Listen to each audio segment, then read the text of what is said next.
Hi, today I'm going to talk about the solution for Atcoder Beginner Contest 433 problems A to F.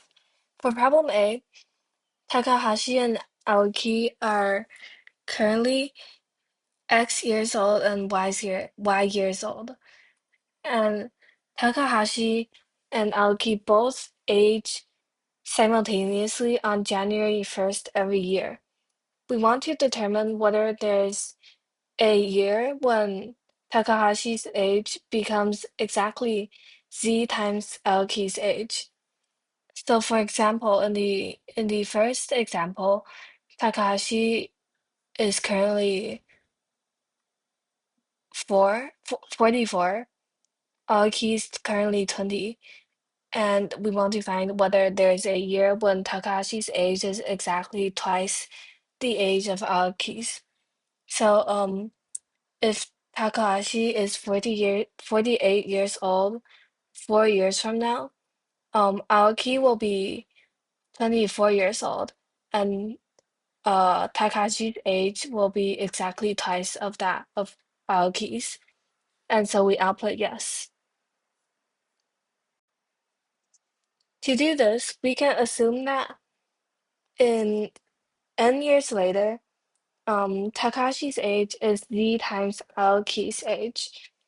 And so after n years, Takahashi will be x plus n years old, and Aoki will be y plus n years old. And if Takahashi is z times Aoki's age, then we have this equation. So if we expand this and simplify so that n is on one side, we have this expression, which is the value of n. So if we want to check whether this is possible, we have two conditions that we need to check. One is whether x um x is greater than or equal to zy, because if this thing is negative, then this means that no n exists because n needs to be like non-negative. And the second condition we need to check is whether x minus zy modulo z minus 1 is 0. So if x minus zy is divisible by z minus 1, then this means that this part has a integer solution. And this is the two conditions that we need to check for problem A. And now let's look at the code. So for this part, I just inputted the values x, y, z, and then I directly checked the two conditions that I mentioned just now. The first one is whether the remainder is 0, and the second one is whether x is greater than zy, which is if n is a non-negative number. And if so, we output yes, and otherwise we output no. Next, we look at problem B. So for problem B, we need to find the number of people.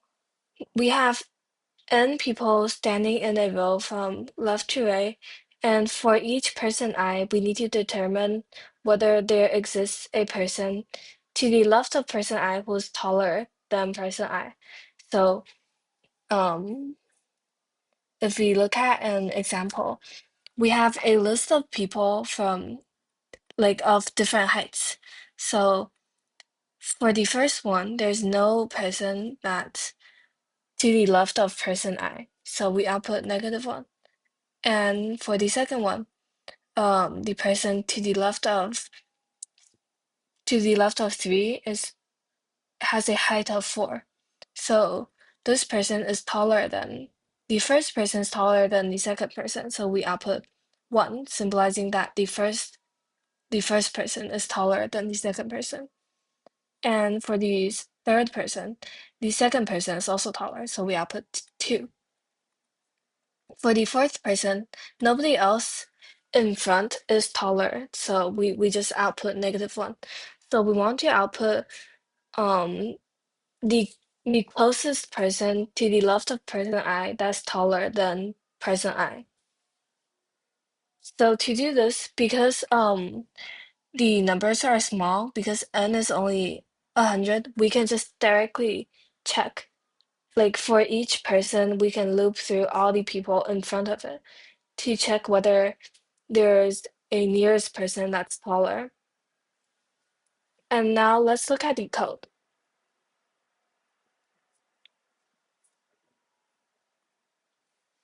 So here's my code. I first inputted the array for the height of the people. And then this is what I said about directly checking everyone in front of the current person. So we're currently on person I.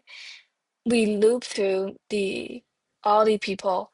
And for each, we can loop from I minus 1 to 0, like loop backwards. And if we find a person that's taller than the current person I, then we can set our answer to j plus 1 because this is j plus 1 because my index starts from 0, so I need to add 1 for the answer. And if I find a person, then this means that this person is the closest to the current person I, so I would output this answer.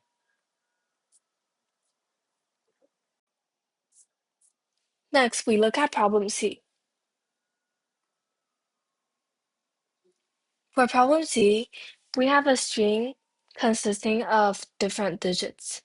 And a string T is called a 1122 string if it satisfies the conditions that T is even and all characters from the first half are the same digit and characters in the second half are the same digit. And if we add 1 to the character in the first half, then it equals to the digit in the second half. So what this means is that, for example, 1122 is a 1122 string because the first half and the second half are all the same character, and the first half is 1 while the second half is 2, and they differ by only 1. And 01 is also a 1122 string because they also differ by 1. But however, 90 is not a 1122 string, although the first half is equal to the second half because um the first half and the second half don't differ by 1, and it's not like 8, 9, or like 7, 8. It needs to be the first one is the smaller number and the second one is greater number. So what we want to determine is we want to find the number of substrings in S that are 1122 strings. For this problem, let's first look at a few examples. So for this one, if we see 4445, then the only possible substring that is a 1122 string would be this part. So 45 is a 1122 string, and this is only one solution. And for the second example, if we have 1122, then there's two possible substrings. So there can be this section 1, 2, and also this section 1122. And when we have 2, 3, we have this part. So this is 3 solutions. And for the last one, for 99897, we will only have this part because this is 8, 9, while like 9, 8 doesn't count. So what we find is that we can keep track of several variables. So we will have one is like the previous number, and in this case it will store 4, and also the previous count. And we will continuously update the previous count when we loop through the number. So we would also have current number and current count. So we would first keep track of the current number and also the current count. So for example, in the first example, when we're on like the third character, the current number will be 4 and the current count will be 3. And so when we move on to the next number, then we would check that this new number is different from our current number. Then that means that we could update these to the previous number and change the current number to something else. So we would update the previous number to 4 and the previous count to 3. And the current number will become 5 and the current count will become 1. And we would then add the answer because a substring is continuous, so we only need to check the previous and current. So we will add the minimum of the previous count and the current count. So this is as shown here, where in this case, 1122, the previous count will be 2 and the current count will be 2. So 2 will be added to the answer because there's two possibilities here where 1, 2, and 1, 1, 2, 2. So if it's like 1, 1, 1, 2, 2, then there's also two possibilities because it's 1, 2, and 1, 1, 2, 2. So now let's look at the code.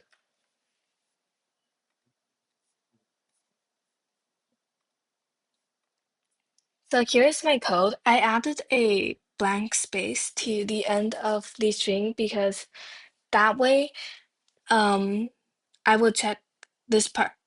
Like in the last section, I don't have to add another of these if statements because it would be a different character. So this ensures that my last section of answer is still added to my answer count.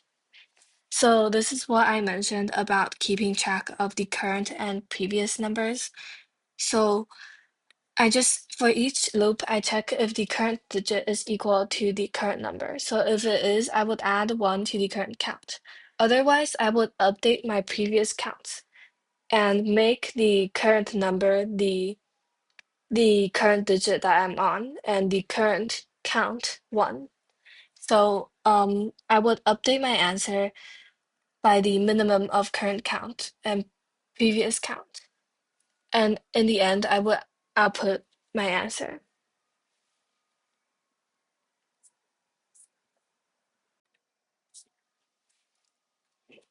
Next, we have problem D. For problem D, we have integers x and y, and we define f(x,y) as the concatenation of the two numbers. So 12, 3 becomes 123, and 140 becomes 10040. So now we have a sequence of integers a, and we want to find the number of pairs of integers I and j that satisfy the condition that f(ai,aj) is a multiple of n.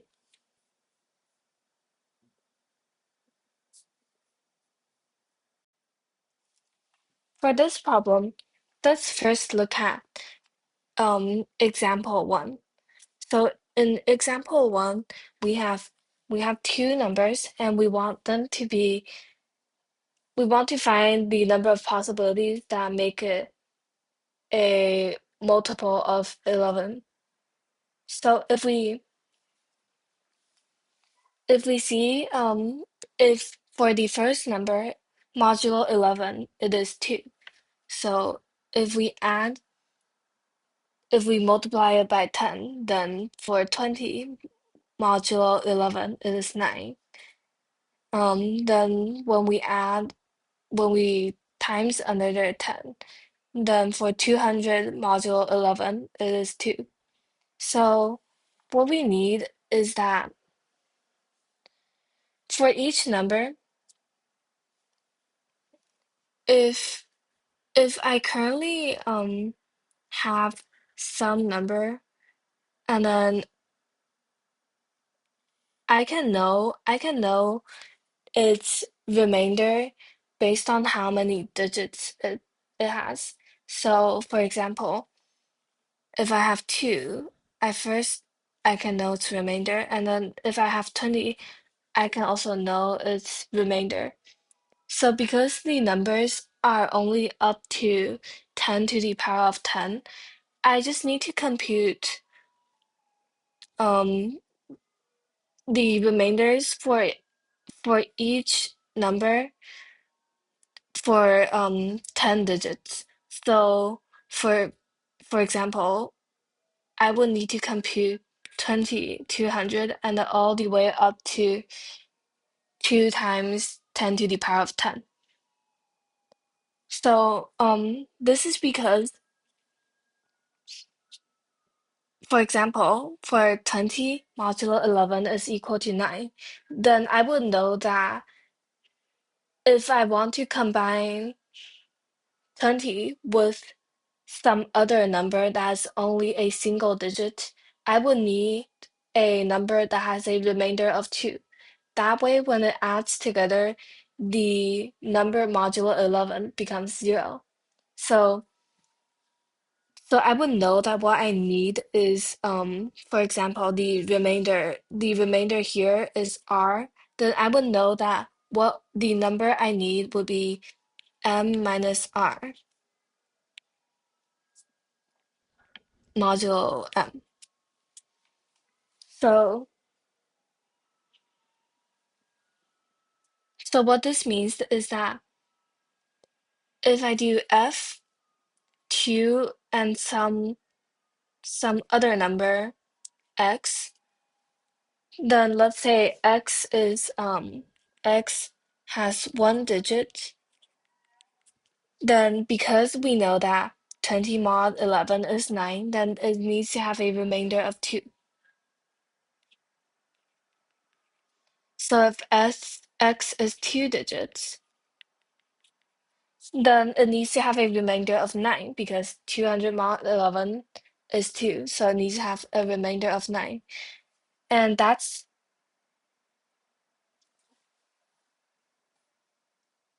why in our answer 22 is a multiple of 11 and it will work, and 242 is also a multiple of 11 and that will also work. So if we look at this part, this is if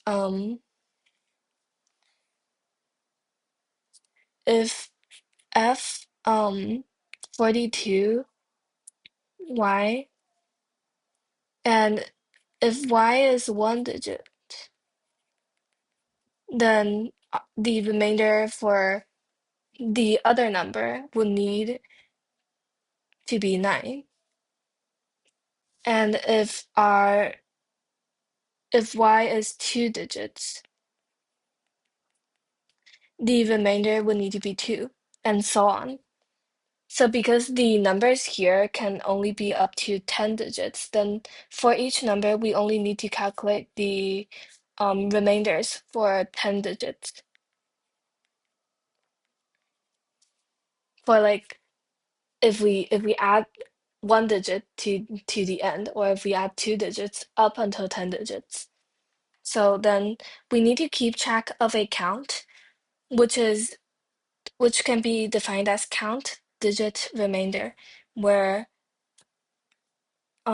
this represents the number of AIs that have D digits and a remainder of R when it's modulo M. So for example, for the first case, we would record count 1, 2 as 1 because there's only one number with 1 digit, which is 2, and it has a remainder of 2 when modulo M.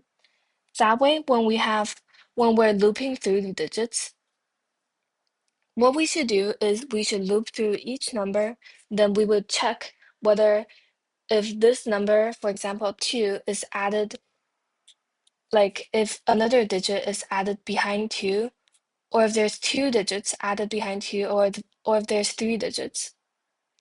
And this goes on until 10 digits. And for each, we know that we know what 20 mod 11 is, so we only need to find like count 1 9. What I meant is count 1 2 actually, because we need a remainder of 2 for the 1 digit. So like count however many digits and the remainder that we need. So we just need to loop through each number and check whether sum up all the possible counts for the according digits. And now let's look at the code.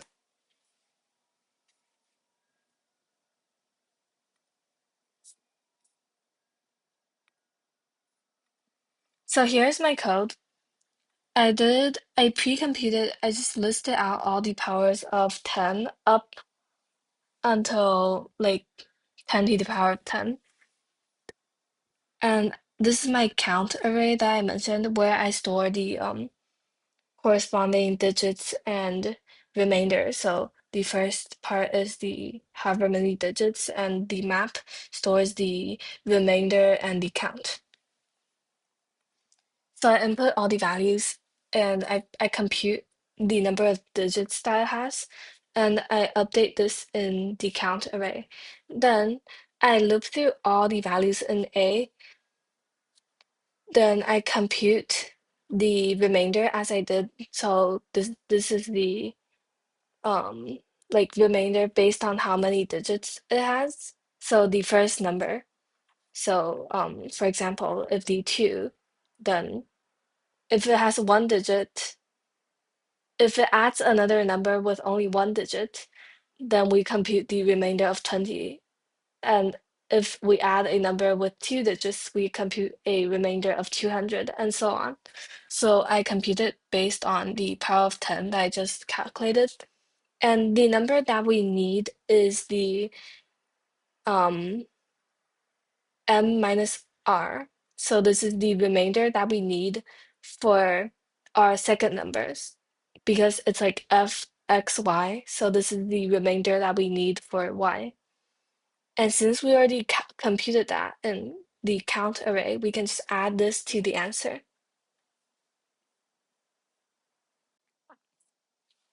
Next, let's look at problem E.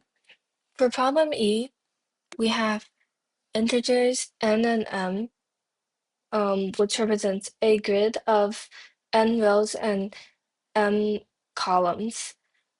And we also have arrays x and y, where the xi represents the maximum number in each corresponding row, and yi represents the maximum number in each corresponding column. So, for example, for the first case, if we have x is 5 6, y is 5 3 6, then our array can be constructed like this, where the first row has a maximum number of 5, and the second row has a maximum number of 6, corresponding to the x values. And the columns, the first column has a maximum value of 5, the second one has a maximum value of 3, and the third has a maximum of 6, which corresponds to the array y. So what we want is we need to determine whether, if we're given x and y, we need to determine whether constructing this matrix is possible. So if it is, we need to construct a one such matrix, and we need to return the answer. Otherwise, we output -1. For this problem, what we can do is we need to first check several criteria where it's impossible to construct such a matrix, and that way we can just return -1.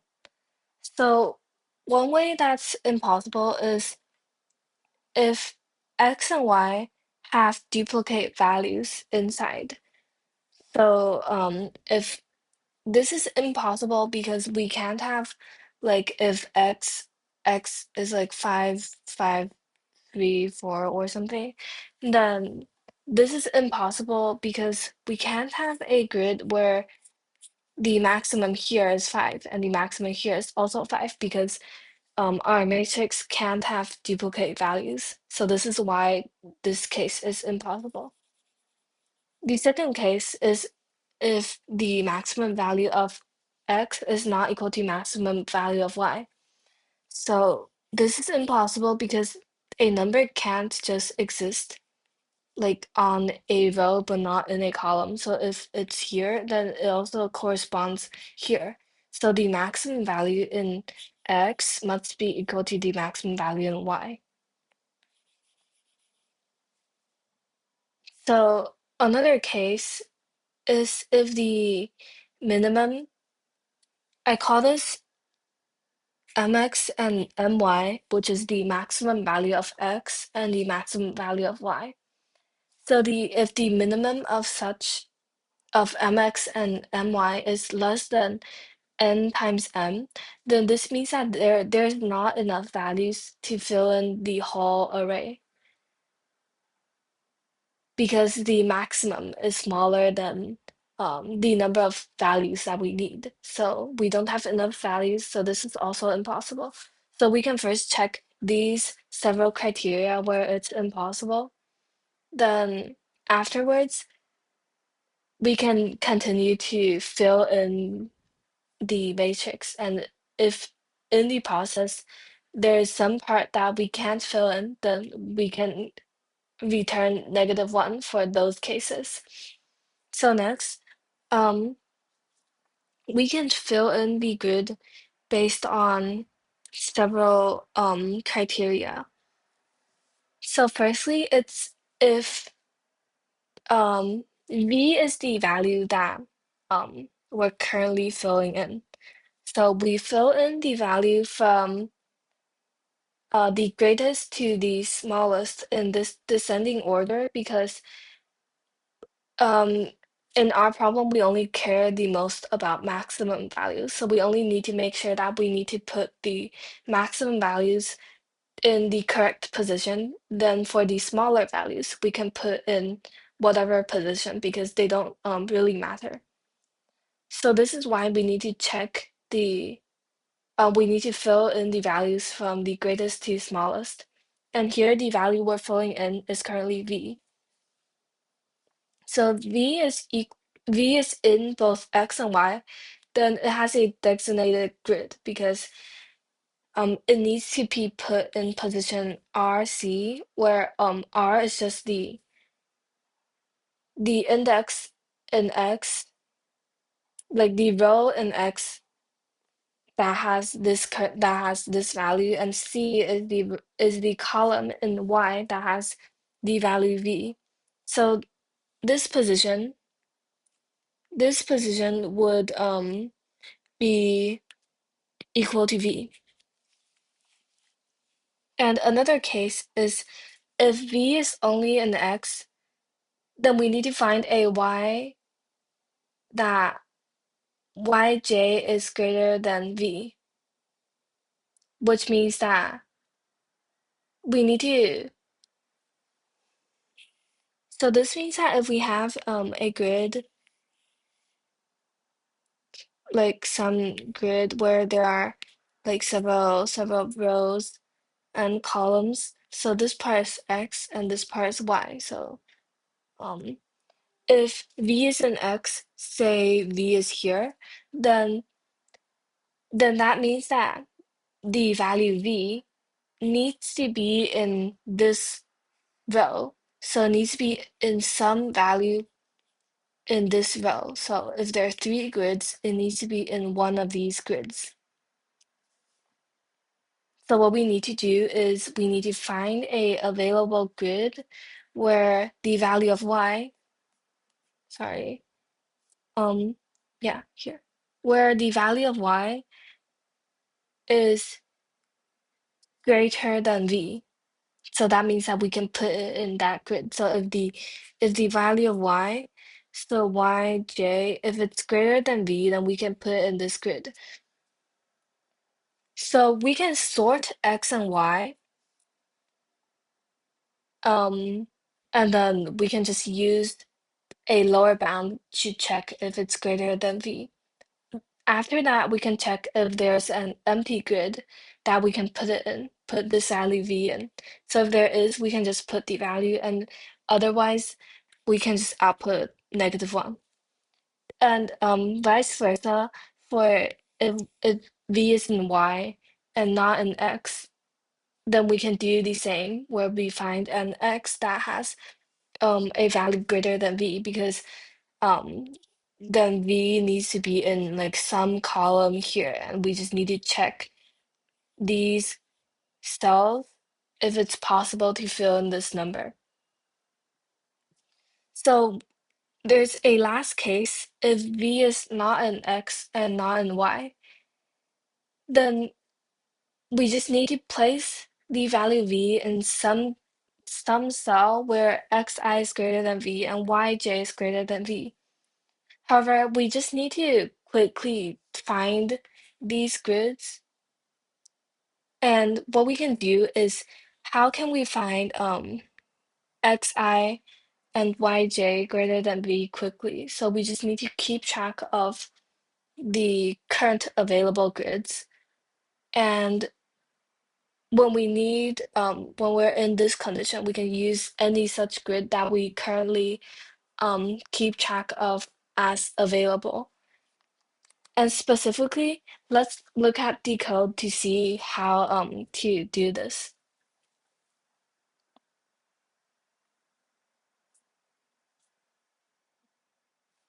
So for this part, I have the value t, and I put each test case in a function called solve, and that way I can just return the answer whenever I output no. So that's easier to keep track of. So all the code is in this function called solve. So I inputted the values n and m, then also the x and y. I keep track of x and y in a vector of pairs, because that way I can keep track of the first is the value and the second is the index, because I want to sort the arrays x and y, but then I still need to keep track of the index where I can put my numbers in. So this is why I used a vector of pairs, and I also used an unordered set. I'm not sure if this is the best implementation, but I just needed this to check whether there are duplicate values. So this is mainly for checking for duplicate values, where if the size of the set is less than n or less than m, then this means that there's duplicate values, and I just return no. And this is the previous condition that I checked, where if the maximum values are not equal, then it's also impossible, or if the minimum of the maximum is less than n times m, then there's not enough values, so this is also impossible. So now we can fill in the numbers. So as I mentioned, we need to find in the fourth case, where v is not in x and not in y, we need to find the location where we can put the value quickly. So I used a array called can use, where it's it's a vector of pairs, where um I store the minimum value. So because one thing is that if once a grid becomes available, and then it's always available, because the numbers we add are only decreasing. So we can add it to any of these grids. So we find the minimum of x and the minimum of y for any cell. Then this means that once we are currently looping on this number, then this cell becomes available because um, its maximum values are already greater than the current number that we're on. So I push this back, push back, which is like I add the index of this cell into this array. Then whenever I loop through when we're on like some number, then I can just push this into available, which is AQ. And this is like all the grids that are currently available.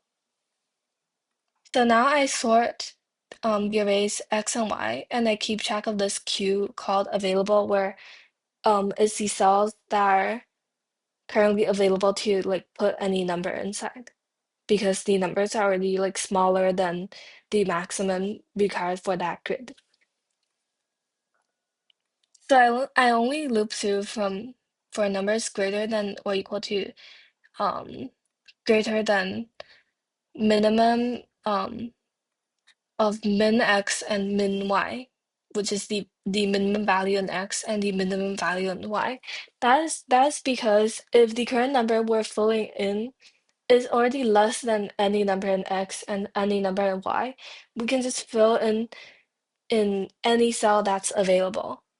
So only the numbers that are greater than some values in x or some values in y will matter.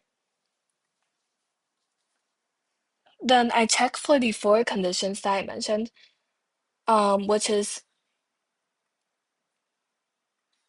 the first one is I find the values, the lower bound in x and the lower bound in y, and that way I can check if the value v, where I called num here, if num is in x and if num is in y, then we need to add it to this grid. Otherwise, we can just loop through. We can just continue to increase j until we find a value that works. So until we find a grid that's empty, then we can put it in. And if we can't find one that's empty, we can output no. And we do the same thing for the case when the number is only in y. And this part is where we use available. So if the number is not in x and not in y, then we just need to check if we have an available cell where we already added in here. So if we have available cells, we can just set that grid to this number, and if we don't, we output no. This part is we can just randomly fill in all the remaining numbers into any cell that hasn't been filled in, because the numbers are already less than any value in x and any value in y, so the numbers don't matter, so we just need to fill in um like distinct numbers. So afterwards, this part I just print out the grid. For problem F, we have a string and it has the same definition as the previous problem in problem C. But this time we're not finding a substring, but we're finding a subsequence where it's still a 1122 string, and we want to find the number of subsequences that have this property. And we want to find this number modulo this value.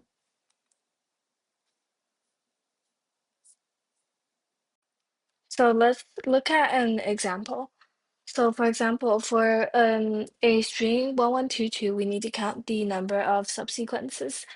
So what we can do is we can keep track of um, a prefix sum in the front, and so we can for each value we can keep track of front and back with the 10 digits. So in front, how many digits are there? How many values are there for each digit from 0 to 9? And in the back, how many values from are there from 0 to 9 for each digit. So for example, if we're currently here, then in front we have for the digit 1, there's a count.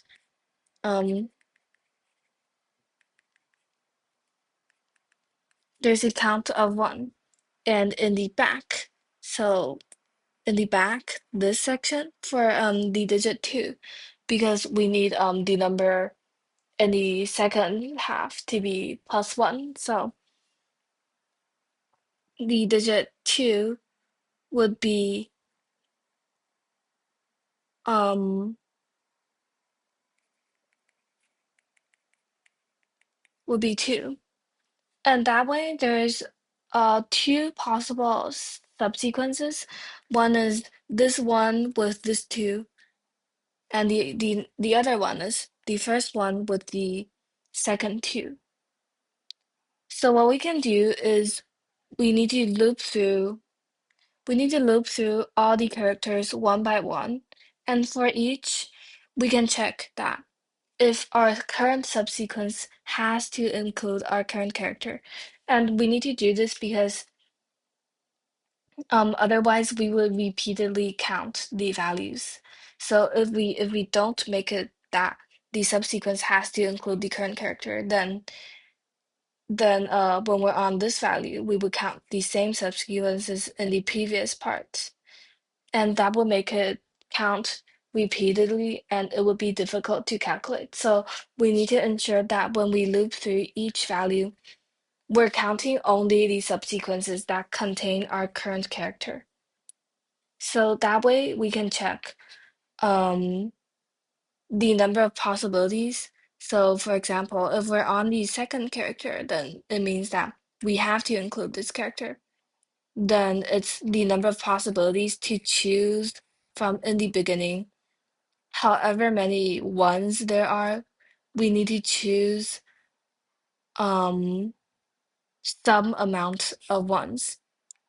And however many twos there are in the back, we also need to choose some amount of twos.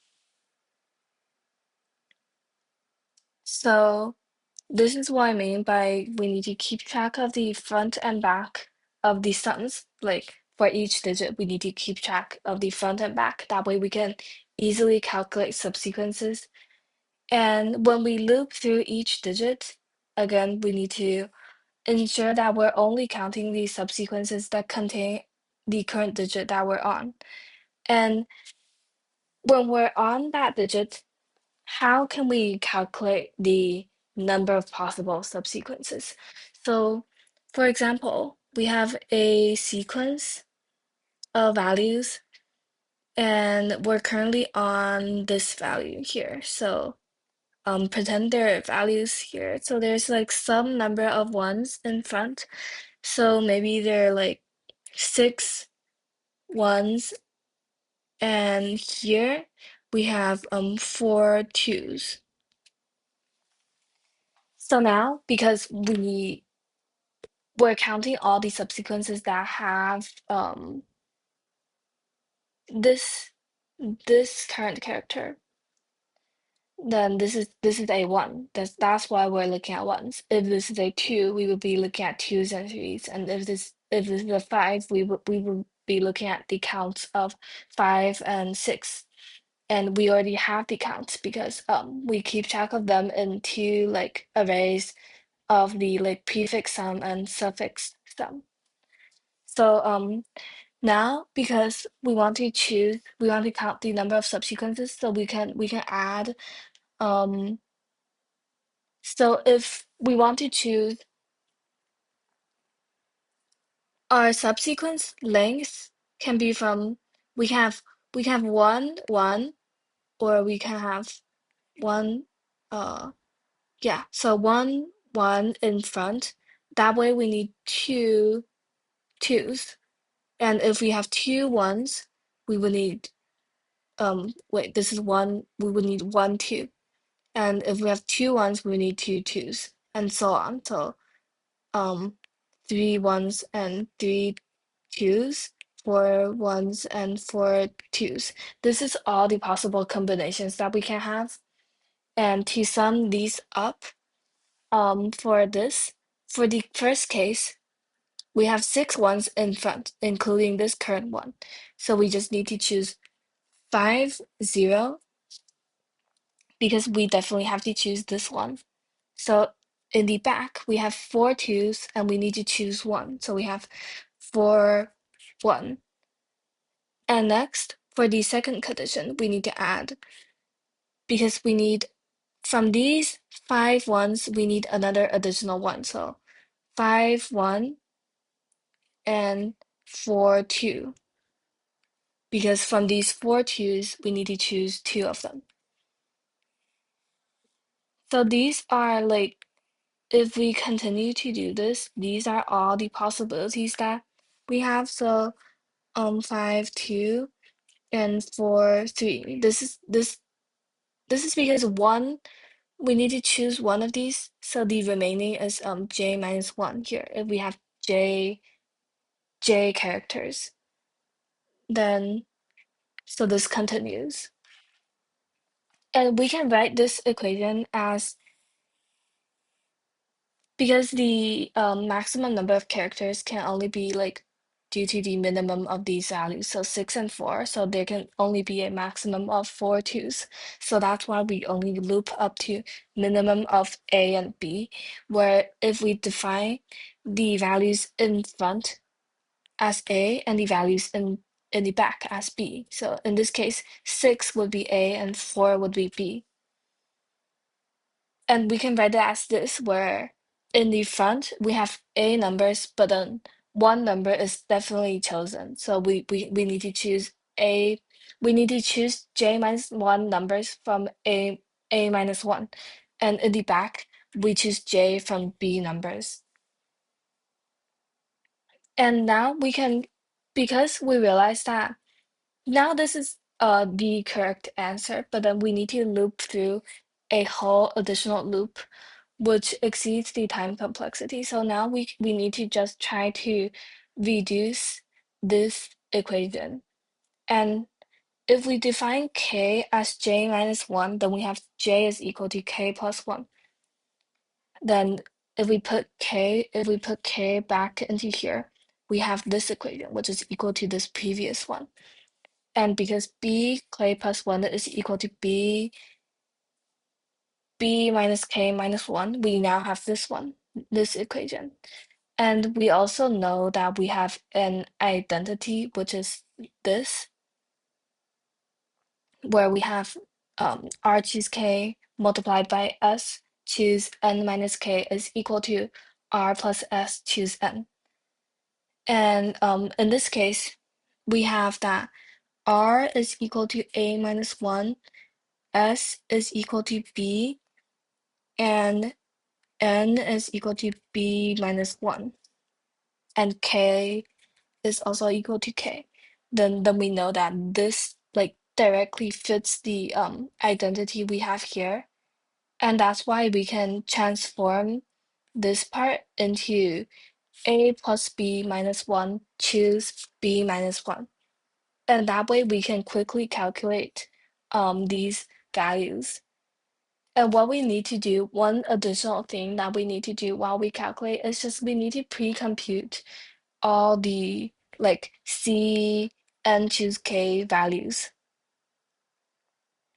No, what I meant is that not to like pre-compute these values, but because it's too large to store, but pre-compute the factorials and the factorial inverses, because um we have C and choose k is equal to n factorial k factorial n minus k factorial. So if we pre-compute the factorial values modulo the large number that we're supposed to mod, and the factorial inverse values modulo the large number, then we can quickly calculate this without like redoing the factorial every time. So now let's look at the code. So this part I used a mod pal to like quickly compute um the powers of a large number. That's how I can calculate the inverse factorial value, like modulo this number.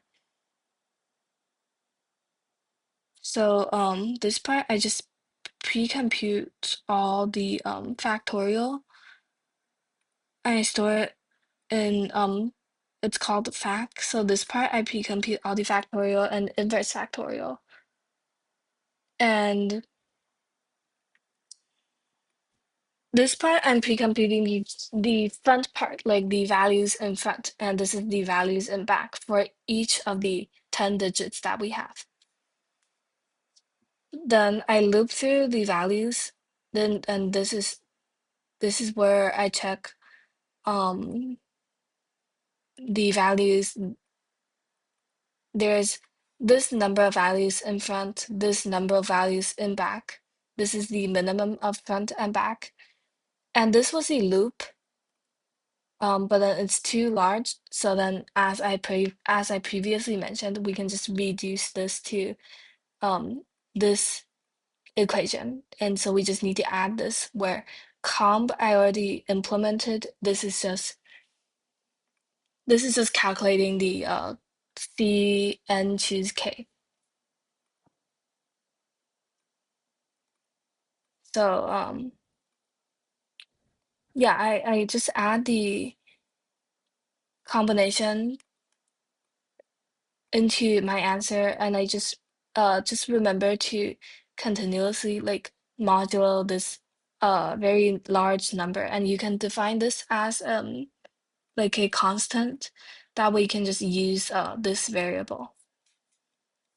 And in the end, I just output the answer. And thank you for listening to today's explanation.